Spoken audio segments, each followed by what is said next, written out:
Hello. Today I'm going to be reading from this book I'm reading, and I've been always told that I have a good reading voice, so this is me trying to figure out if I do.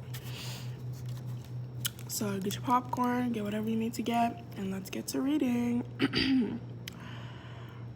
My phone buzzed in my ear, and I was about to guess it would be my ex-wife, having already heard the news in the Washington Bureau, but the caller ID said Velvet Coffin.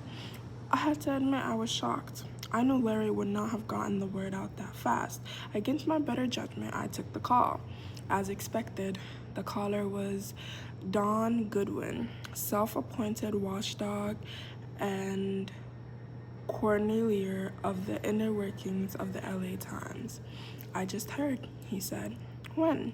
Just now. How? I just found out myself less than 5 minutes ago. Come on, Jack.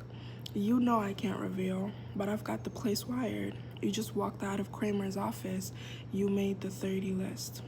The 30 list was a reference to those who had been lost over the years in the downsizing of the paper. 30 was old-time news paper code for end of story. Goodwin himself was on the list. He had worked the Times and was on the fast track as an editor until change of ownership brought change in financial philosophy.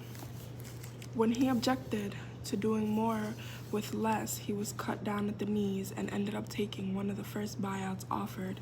That was back when they offered substantial payouts to those who would voluntarily leave the company, before the media company that owned the Times filed for bankruptcy protection. Goodwin took his payout, set up shop with a website and a blog that covered everything that moved inside the Times. He called it thevelvetcoffin.com as a grim reminder of what the paper used to be, a place to work so pleasurable that you would easily slip and stay till you died. With the constant changes of ownership and management, the layoffs and the ever-dwelling staff and budget, the place was now becoming more of a pine box, and Goodwin was there to chronicle every step and misstep of its fall. His blog was updated almost daily and avidly and secretly read by everybody in the newsroom. I wasn't sure of the world beyond the thick bomb-proof walls of the Times even cared. The Times was going the way all journalism, and it wasn't news. Even the New York by God Times was feeling the pinch caused by the shift of society to the internet for news and advertising. The stuff Goodwin wrote about